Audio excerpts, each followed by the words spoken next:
మేజర్గా రెండు విషయాలు చెబుతారు. ఒకటి, దేవునితో ఎలా మాట్లాడాలో మనకు చెబుతుంది. మనకున్న కండిషన్లో మనం ఎలా ధైర్యంగా ఉండాలో మనకు చెబుతుంది. కీర్తనల రుచి ఎరిగిన వాడు ఎక్కువగా నలిపేసే పుస్తకం ఏదన్నా ఉంది అంటే అది కీర్తనల పుస్తకం. నిజంగా మన లైఫ్కి చాలా దగ్గరగా ఉండే విషయాలు అవి కీర్తనలు. అవి కేవలం కీర్తనలే కాదు, వ్యక్తిగత జీవితానికి గుణపాఠాలు కూడా.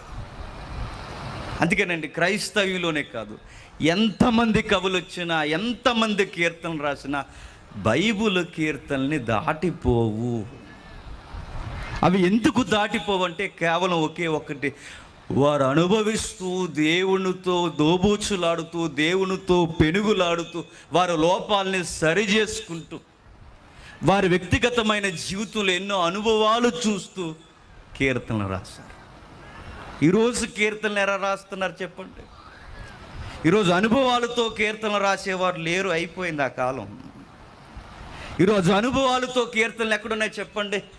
4 డిక్షనరీలు దగ్గర పెట్టుకుని, 4 గ్రాంధిక పదాల దగ్గర పెట్టుకుని, చక్కగా మీకు ఎవరికి అమౌంట్ ఎంత ఇస్తే మాకు బెస్ట్ ట్యూన్ ఇస్తారని ఈ మార్కెటింగ్ లాంగ్వేజ్ థింకింగే తప్ప, నేను దేవునితో నలిగిపోయి రాసిన ఈ పాట బ్రదర్ అని చెప్పేవాళ్ళు కరువైపోయారు. ఈరోజు ఏడ్చిన కళ్ళతో కవులు కనబట్టలేదు. ఈరోజు నలిగిన హృదయాలతో రచనను వెలుగెత్తి చెప్పేవారు లేరు. ఈరోజు ఎందరో ఆంధ్ర క్రైస్తవ కీర్తనలు మీరు చూడండి, ఏడ్చి రాశారు. అందుకండి ఎప్పటికీ ఎవర్ గ్రీన్ సాంగ్స్ మరలా బైబిల్ కీర్తనల తర్వాత ఆంధ్ర క్రైస్తవ కీర్తనలు.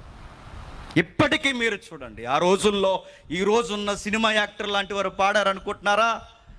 150 సంవత్సరాల క్రితం క్రైస్తవ్యాన్ని నడిపించింది సినిమా సంగీతం లేనప్పుడు హృదయాలు కదిలిపోయే పాటలు రాశారు భక్తులు. ఈరోజు మనం అనుకుంటాం తింగర మాట్లాడుతూ పలానాయన పాడితే బాగుంటుంది, పలానాయన పాడితే బాగుంటుంది. పలానాయన కాదు, ప్రార్థన, భయభక్తులు, దేవుడంటే విధేయత చూపి జీవితంలో నలిగిపోయిన వాడు స్వరం బాగోకపోయినాడు పాడితే దేవుని దృష్టికి చాలా బాగుంటుంది. అట్టివారు కావాలి, దేవునికి నలిగేవారు కావాలి, దేవుణ్ణి నమ్మేవారు కావాలి. అలాంటి వారు పాడాలి. అలాంటి కీర్తనలో మచ్చుకి ఒక కీర్తన మనం చూద్దాం, సరి చేసుకుందాం. మన వ్యక్తిగత జీవితాలకు కావలసిన ఒక యథార్థమైన కీర్తన రాసిన, గ్రౌండ్ లెవెల్ నుంచి కింగ్ అయిపోయిన వాడు రాసిన కీర్తన అది.